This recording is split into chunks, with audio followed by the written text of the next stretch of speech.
Hello friends, இன்றைக்கி நம்ம வீடியோவில் என்ன பார்க்க போகிறோம் அப்படின்னா, எறா பிரியாணி எப்படி செய்கிறது அப்படின்னு சொல்லி தான். நம்மளோட சேனலை சப்ஸ்கிரைப் பண்ணலைன்னா உடனடியாக சப்ஸ்கிரைப் பண்ணிடுங்க. பக்கத்தில் இருக்க பெல் ஐக்கானை மறக்காமல் கிளிக் பண்ணிடுங்க. இதுக்கு தேவையான பொருட்கள்: 1/2 கிலோ எறா, வெங்காயம் 1/4 கிலோ, பச்சை மிளகா 4லேருந்து 5, கிராம்பு, லவங்கு, பட்டை, இலை, 1/4 கிலோ தக்காளி, புதினா தேவையான அளவுக்கு, 1/2 கிலோ அரிசி ஊற வச்சாச்சு, ஒரு 3 எலுமிச்சம், 1/4 லிட்டர் தயிர், 100 கிராம் அளவுக்கு இஞ்சி பூண்டு விழுது அண்டு 200 கிராம் எண்ணெய். ஃபஸ்ட்டு நம்ம ஒரு கடாயில் 200 கிராம் எண்ணெயை ஊற்றிட்டு அதில் இலை, லவங்கு, பட்டை, ஏலக்காய், கிராம்பு இது எல்லாமே போட்டுட்டு அது கூட வெங்காயத்தையும் நம்ம ஆட் பண்ணிட போகிறோம்.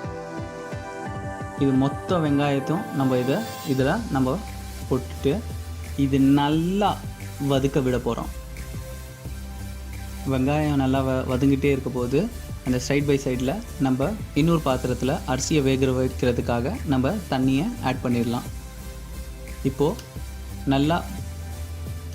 நல்லா வதங்கின வெங்காயத்தில் தேவையான அளவுக்கு உப்பு ஆட் பண்ணிட்டோம். இது நல்லா வதங்கி கோல்டன் ப்ரௌனிஷ் கலர் வரப்போகுது. இதில் நம்ம பச்சை மிளகா, தக்காளி, மல்லி, புதினா இது எல்லாமே ஆட் பண்ணிவிட்டு ஒரு 5 நிமிஷத்துக்கு நம்ம இதை நல்லா குக் பண்ண போகிறோம்.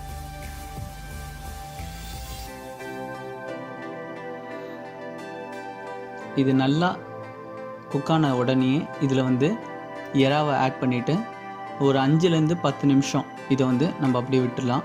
இப்போ இதில் மிளகாத்தூள், தனியாத்தூள் இது ரெண்டுமே ஆட் பண்ணிவிட்டு நம்ம இதை ஒரு 5 நிமிஷத்துக்காக நம்ம இதை சமைக்க போகிறோம்.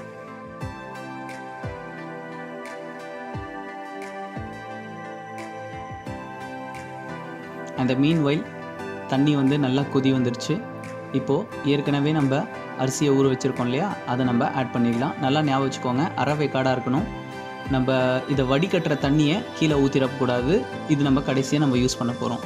இப்போது இதில் நம்ம அந்த எலுமிச்சோட சாறு அதை ஆட் பண்ணிட்டோம் அண்ட் 1/4 லிட்டர் தயிர். இதை ஆட் பண்ணதுக்கப்புறம் ஒரு 5லேருந்து 10 நிமிஷம் இது நல்லா நம்ம சமைச்சிடலாம்.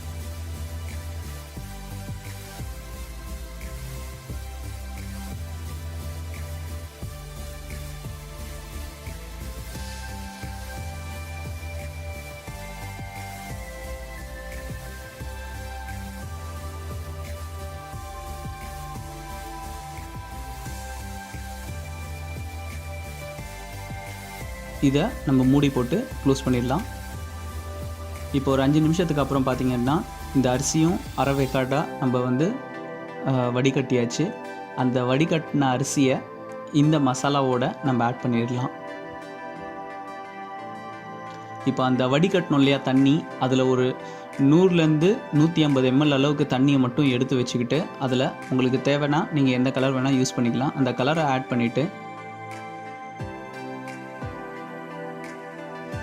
இதுக்கு மேலே ஒரு 150 ml அளவுக்கு நெய் இதை ஆட் பண்ணிவிட்டு ஒரு 10 நிமிஷம் நம்ம க்ளோஸ் பண்ணி வச்சிடலாம்.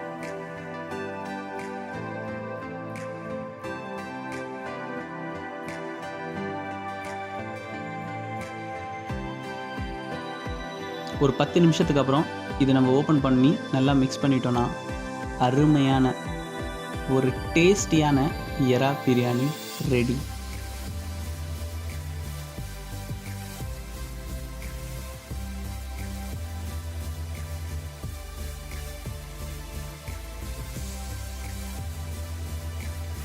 நீங்களும் வீட்டில் ட்ரை பண்ணி பாருங்கள். மறக்காமல் நம்மளோட சேனலை சப்ஸ்கிரைப் பண்ணிடுங்க. எல்லா பிரியாணி பிரியர்களுக்கும் இதையும் ஷேர் பண்ணிடுங்க. அடுத்த வீடியோவில் வேறு ஒரு ரெசிபியோடு சந்திப்போம். டேக் கேர், பாய்.